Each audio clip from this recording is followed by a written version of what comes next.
This YouTube channel does not promote any violent, harmful, or illegal activities.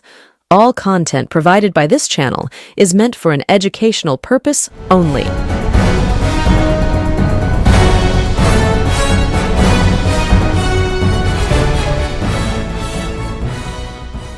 BJP রাজ্যে ক্ষমতায় এসছে 2 মাস হতে চললো, কিন্তু বিজেপি ক্ষমতায় আসার 2 মাসের মধ্যেই সিপিএম এর উপলব্ধি হচ্ছে মমতা বন্দ্যোপাধ্যায়ই ভালো ছিল।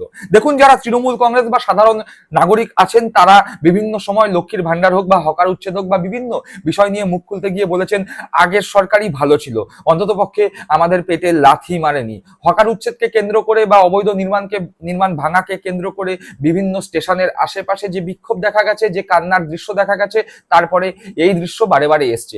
যদিও অনেকেই প্রশ্ন করেছেন অবৈধ নির্মাণ সরকার ভেঙেছে, সেক্ষেত্রে সরকারকে দোষ দেওয়ার কোনো কারণ নেই। সত্যি তো অবৈধ নির্মাণ থাকলে সরকার ভাঙবে, সেই অবৈধ নির্মাণ ভেঙে ফেলাই উচিত। কিন্তু তারপরে দাঁড়িয়েও সাধারণ মানুষের যে উপলব্ধি হয়েছে যে আগের সরকারই ভালো ছিল, মমতাই ভালো ছিল, সেই উপলব্ধি এবার সিপিএম এর কণ্ঠে দেখা যাচ্ছে। সিপিএম এর হয়ে গলা ফাটানো ছাত্র নেতা থেকে শুরু করে কন্টেন্ট ক্রিয়েটার, তারা প্রকাশ্যে নিজেদের সমাজ মাধ্যমে লিখছেন মমতাই ভালো ছিল।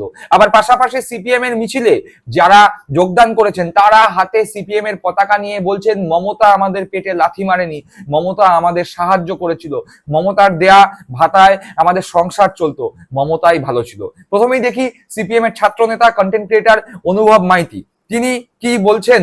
সিপিএম এর ছাত্র নেতা এবং কন্টেন্ট ক্রিয়েটার অনুভব মাইতি একাধিক ফেসবুক পোস্ট এবং ইউটিউব ভিডিও করে মমতা বন্দ্যোপাধ্যায় এবং তৃণমূল কংগ্রেস সরকারের বারংবার সমালোচনা করেছেন, কড়া ভাষায় কড়া সমালোচনায় বিদ্ধ করেছেন তৃণমূল কংগ্রেসকে, কিন্তু সেই অর্থে তাকে কোনোদিনও প্রশাসনিক চাপ সহ্য করতে হয়নি। তৃণমূল কংগ্রেস বা মমতা বন্দ্যোপাধ্যায়ের সমালোচনা করার জন্য তাকে কোনোদিনই সে অর্থে প্রশাসনিক চাপ বা তৃণমূল কংগ্রেসের কাছ থেকে দলগত চাপের সম্মুখীন হতে হয়নি। কিন্তু এইবার বারুইপুরের ঘটনা নিয়ে সামান্য ফেসবুক করার সঙ্গে সঙ্গে তার বিরুদ্ধে এফআইআর এর হুমকি তিনি পেয়েছেন, এরকম কথাই তিনি বলছেন গরম কড়াই থেকে আগুনে ঝাঁপ দিয়েছে বাংলা। তিনি বলছেন মমতা বন্দ্যোপাধ্যায়কে একাধিকবার কড়া ভাষায় আক্রমণ করার পরেও কোনো এফআইআর হয়নি, কিন্তু বারুইপুর ঘটনা নিয়ে সামান্য পোস্ট করার সঙ্গে সঙ্গে এফআইআর এর হুমকি চলে আসলো। অনুভব মাইতি এই ফেসবুক পোস্টে কি লিখছেন একবার দেখুন, তার কারণ খুব গুরুত্বপূর্ণ এই ফেসবুক পোস্ট। তার কারণ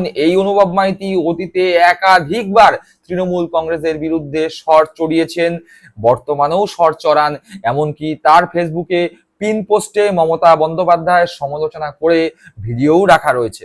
সেই অনুভব মাইতির ফেসবুক পোস্ট বা উপলব্ধি কি দেখুন। অনুভব মাইতি লিখছেন, সেদিন মমতা বন্দ্যোপাধ্যায় বা সন্দীপ ঘোষের বিরুদ্ধে সরাসরি কোনো প্রমাণ ছিল না অভয়া ঘটনার, তবুও প্রথম দিন থেকে ওনাদের ভূমিকা সন্দেহজনক মনে হয়, সবাই নির্ভয়ে গলা ফাটিয়েছিলাম ওনাদের বিরুদ্ধে। এটা বলার জন্য কোনো এফআইআর হয়নি, এফআইআর ছেড়ে দিন, এফআইআর হওয়ার ধমকি অবধি আসেনি।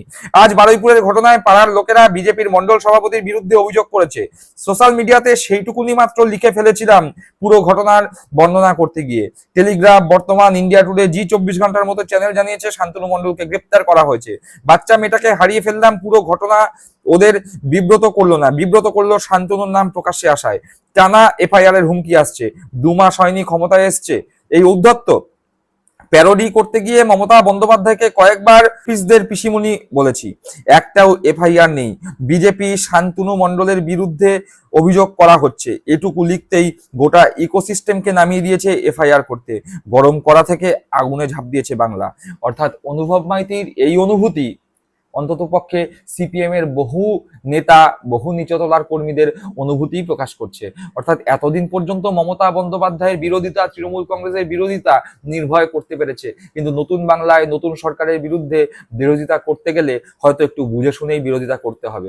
এই অনুভূতি হচ্ছে অনুভব মাইতিদের। পাশাপাশি তৃণমূলের আমলে সিপিএম একাধিক মিছিল করেছে, মিটিং করেছে, নবান্ন অভিযান করেছে, তৃণমূল কংগ্রেসের মমতা বন্দ্যোপাধ্যায়ের মুণ্ডপাত করেছে, কিন্তু বর্তমানে হকার উচ্ছেদকে কেন্দ্র করে সিপিএম এর মিছিল থেকেই উঠে গেল মমতাই ভালো ছিল, মমতাই ভালো ছিল। কোথা থেকে উঠছে সেটা খুব গুরুত্বপূর্ণ, সিপিএম এর মিছিল থেকেই আওয়াজ উঠছে। অর্থাৎ আমরা বারংবার বলেছি যে সিপিএম এর একটা বিরাট অঙ্কের ভোট বিজেপিতে ট্রান্সফার হয়েছে, সিপিএম এর ভোট শতাংশ কমে গিয়ে সেই ভোট শতাংশ যুক্ত হয়েছে বিজেপিতে। সুতরাং বিজেপি ক্ষমতায় আসার পেছনে সিপিএম এর যে বিরাট ভোট ব্যাংক, তার একটা অবদান ছিল। অর্থাৎ সিপিএমরা তৃণমূল কংগ্রেসকে ক্ষমতা থেকে সরানোর জন্য বিজেপিকে দুহাত ভরে ভোট দিয়েছে, নিজেদের ভোট ব্যাংক ট্রান্সফার করেছে। একথা জলের মতো সত্য। আর ভোটে জেতার পরেই বিজেপির বিরুদ্ধে হকার উচ্ছেদ আন্দোলনে নেমে সিপিএম এর সেই ভোট ব্যাংকের লোকরা সুস্পষ্টভাবে পরিষ্কারভাবে গলা উঁচু করে বলছে মমতাই ভালো ছিল। একবার দেখুন, হাতে লাল ঝান্ডা নিয়ে সিপিএম এর ঝান্ডা নিয়ে মিছিল থেকে মহিলারা ঠিক কি বললেন। ও চিটিংবাজি করে ভোট জিতেছে। মমতা দিদি এত বছর ছিল, আমাদের সাহায্য করেছে। বাবা হসপিটালে ছিল, আমাদের সাইন দেওয়া দেয়, এ দেওয়া দেয়, সবই কিছু করেছে। আজ এই নতুন সরকার এসে সবার পেটে লাথি মারছে, কিসের জন্য? মোদি বলেছিল আমরা জিতে উঠলে তোমাদের এই দেবো ওই দেবো, আর যেই জিতে উঠলে আমাদের পুরো দোকান সব ভেঙে দিল, আমাদের বসে করে খেতে দেয় না। ওরকম সরকার আমরা চাইনি। বিজেপি হাটাও, মমতাকে বসাও। বিজেপি হাটাও, মমতাকে বসাও। বিজেপি হাটাও, মমতাকে বসাও। বিজেপি হাটাও, মমতাকে বসাও। বিজেপি হাটাও, মমতাকে বসাও। বিজেপি হাটাও, মমতাকে বসাও। এটা কোনো গরিব মানুষের সরকার নয়, হিন্দু আর মুসলমান হোক, এটা গরিব মানুষের সরকার হতে পারে না। এটা কোনো মানুষের সরকার নয়, এটা শুধুমাত্র বড় লোকদের দালালি করা সরকার। কোথায় যাবে? ভিক করবে? আমরা ভিক করে খাবো? আমরা ভিক করে খাবো? বলুন, আমাদের আশা করে দিন, আমরা না তো ভিক করে খাই। কেন ভাঙচুর করে আমাদের রাস্তায় বসিয়ে দিয়েছে? একটা লাল চা বিক্রি করছি তো ফাইন চাইছে, কিসের জন্য? আমরা লড়ছি, লড়বো, জীবন যদি দিতে হয় তো জীবন দেবো। আমরা তো চেক করে যান, যদি আমাদের বাড়িতে অনেক টাকা আছে তাহলে আমরা কেন আসবো? কেন ফুটে বসবো কেন? আমাদের যদি ঘর বাড়ি পাকা থাকে তো আমরা আসবো কেন? আমাদের মোড়ে একদম বসতেই দিচ্ছে না, দোকান টোকান সব ভেঙে দিয়েছে, তাও বসতে দিচ্ছে না। নতুন সরকার এসে আরো আমাদের উল্টা দিল, সব উল্টা দিল। একটু বাল বাচ্চা সংসার চালাতে পারিনি, লেখাপড়া শেখাতে পারিনি, আমাদের বসতে দিচ্ছে না। আমাদের ঝাড়টুকি করে খেতুম, ডাল ভাত করে খেতুম, সংসারটা ঝাঁক করে চলতো, সেই সংসার আমাদের ডাল ভাত করে খেতে দিচ্ছে না, ভেঙে দিয়েছে, বসতে দিচ্ছে না। এবার আমরা কি করে খাবো? শুনলেন তাদের কথা। অর্থাৎ সিপিএম এর মিছিল, তৃণমূলের কিন্তু নয়, সিপিএম এর মিছিল, সিপিএম এর বিজেপির বিরুদ্ধে মিছিল, হকার উচ্ছেদ বিরোধী মিছিল থেকে আওয়াজ উঠে গেল মমতাই ভালো ছিল। একদিকে অনুভব মাইতির অনুভূতি, অন্যদিকে সিপিএম এর মিছিল থেকে আওয়াজ মমতাই ভালো ছিল।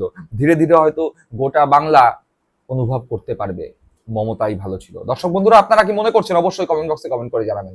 সকলে ভালো থাকবেন, সুস্থ থাকবেন। জয় হিন্দ, বন্দে মাতরম।